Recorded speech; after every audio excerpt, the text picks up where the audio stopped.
ಜಿಲ್ಲೆಯಲ್ಲಿ ಇವತ್ತು juice factory ಆಗಬೇಕಾಗಿದೆ. ಇವತ್ತು ರಮೇಶ್ ಕುಮಾರ್ ಅವರು ಮಾಜಿ ವಿಧಾನಸಭಾ ಸ್ಪೀಕರ್ ಮಂತ್ರಿಗಳು ಎಂದು ಹೇಳಿದರೆ ತಿರುಪತಿ ದೇವಸ್ಥಾನದಲ್ಲಿ ಜ್ಯೂಸ್ ಕೊಡಿ, ನಮ್ಮ ಶಾಲೆಗಳಲ್ಲಿ ಜ್ಯೂಸ್ ಕೊಡಿ, ಎಲ್ಲ ಮುಜರಾಯಿ ದೇವಸ್ಥಾನಗಳಲ್ಲಿ ಜ್ಯೂಸ್ ಕೊಡಿ ಅಂತ ಹೇಳ್ತಾರೆ. ಸ್ವಾಮಿ ಎಲ್ಲಿಂದ ನೋಡಿ ಎಲ್ಲ ಕಡೆ ಕಳಿಸಿ ಇವತ್ತು ಹಾಲಿನ ಒಕ್ಕೂಟ ಇವತ್ತು ವ್ಯವಹಾರ ಮಾಡಲಿಕ್ಕೆ ಸಾಧ್ಯ ಆಗಿದೆ. ಆ ರೀತಿಯಲ್ಲಿ ಮಾಡ್ತಾ ಇದ್ದೀವಿ.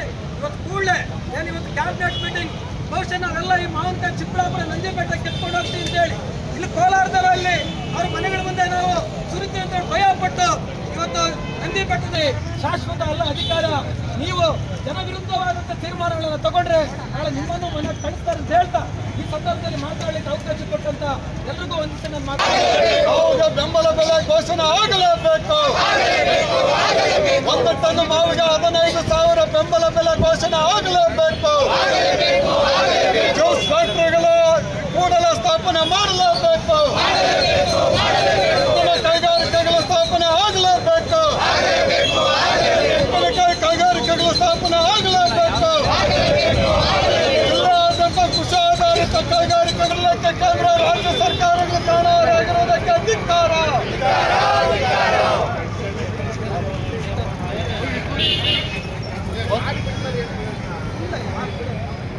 ಕ್ಯಾಬಿನೆಟ್ ನಡೀತಾ ಇದೆ.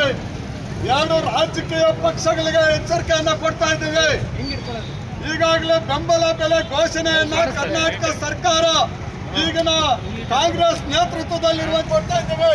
ನೀವು ರಾಜ್ಯ ಸರ್ಕಾರದ ಮೇಲೆ ಬಟ್ಟು ತೋರಿಸ್ತಾ ಇದ್ದೀರಾ, ಇವರು ಕೇಂದ್ರ ಸರ್ಕಾರದ ಮೇಲೆ ಬಟ್ಟು ತೋರಿಸ್ತಾ ಇದ್ದೀರಾ.